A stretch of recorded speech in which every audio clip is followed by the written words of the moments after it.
Hello மக்கள் எல்லோரும் எப்படி இருக்கீங்க? நீங்கள் புதுசாக ஒரு கார் வாங்க பிளான் பண்ணிட்டு இருக்கீங்கன்னா, இல்லை உங்கள் காரோட மைலேஜ் பற்றி எப்போவுமே கவலைப்படுவதாக இருந்தீங்கன்னா, உங்களுக்கான செம முக்கியமான அப்டேட் வந்திருக்கு.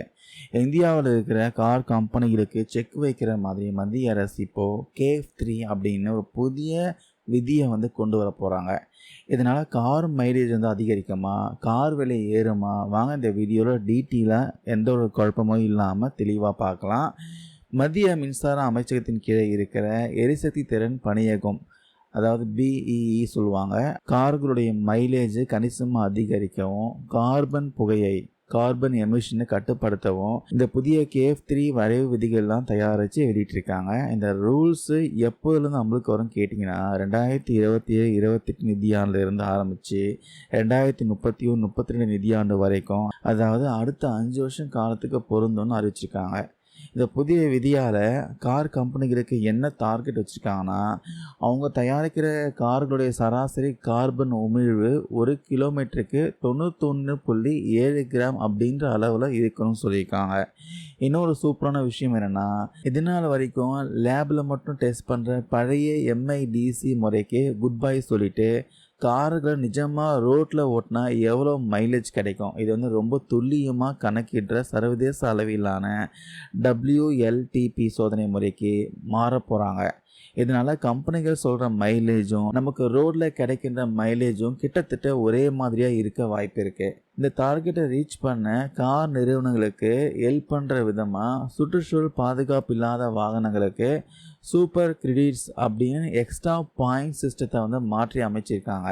இதன்படி ஹைட்ரஜனை இயங்குகிற கார்களுக்கு 5 பாயிண்ட்ஸும் பேட்டரி EV கார்களுக்கு 4 பாயிண்ட்ஸும் மல்டிப்ளேயராக கிடைக்கும் சொல்லியிருக்காங்க. ஆனால் பழைய KF2 விதிகளை விட இப்போ ஸ்ட்ராங் ஹைப்ரிட் மற்றும் பிளாக் இன் ஹைப்ரிட் கார்களுக்கான சலுகை பாயிண்ட்ஸை கொஞ்சம் குறைச்சிட்டாங்க.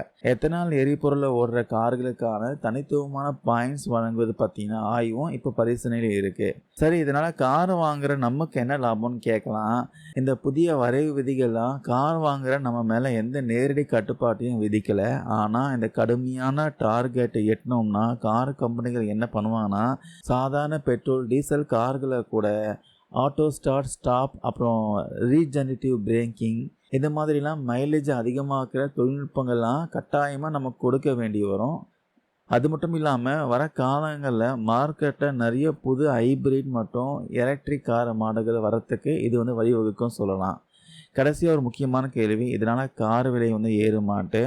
இந்த புதிய விதிகளால் உடனடியாக கார் விலை உயராதுன்னு வல்லுநர்கள் சொல்கிறாங்க. ஏன்னா இந்த வரைவறிக்கை குறித்து பொதுமக்கள் மற்றும் வாகனத்துறையினர்கிட்ட இருந்து கருத்துக்கெல்லாம் பெற்ற அப்புறம் தான் ஃபைனல் ரூல்ஸ் உருவாக்கப்படும். கார் கம்பெனிகளில் இந்த தொழில்நுட்ப மாற்றங்களுக்கான செலவை எப்படி சமாளிக்க போகிறாங்கன்றத பொறுத்து தான் பார்க்கணும். இதனால் கார் விலை கண்டிப்பாக ஏறத்துக்கும் வாய்ப்பு இருக்குது. ஸோ மக்களே, கார்களுடைய மைலேஜை துல்லியமாக கணக்கு போடுற இந்த புதிய KF3 ரூல்ஸ் பற்றி நீங்கள் என்ன நினைக்கிறீங்க? அதுக்கப்புறம் ஒரு முக்கியமான விஷயம், இந்த E20 பெட்ரோல் கொண்டு வந்ததுலேருந்து நிறைய பேர் மைலேஜ் ட்ராப் ஆகுது சொல்கிறாங்க.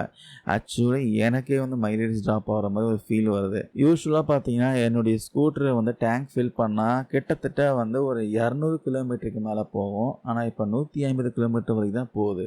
இதனால் E20 பெட்ரோல்னால் மைலேஜ் ட்ராப் இருக்கிறத நம்மளால் உணர முடியுது. ஸோ உங்களுக்கு இது மாதிரி E20 பெட்ரோல்னால் மைலேஜ் ட்ராப் ஆகுதா? எந்த அளவுக்கு மைலேஜ் தருது? உங்களுடைய கருத்துக்களை மறக்காமல் கீழே கமெண்ட்ஸில் பதிவு பண்ணுங்கள். தேங்க்யூ நண்பா நண்பீஸ்.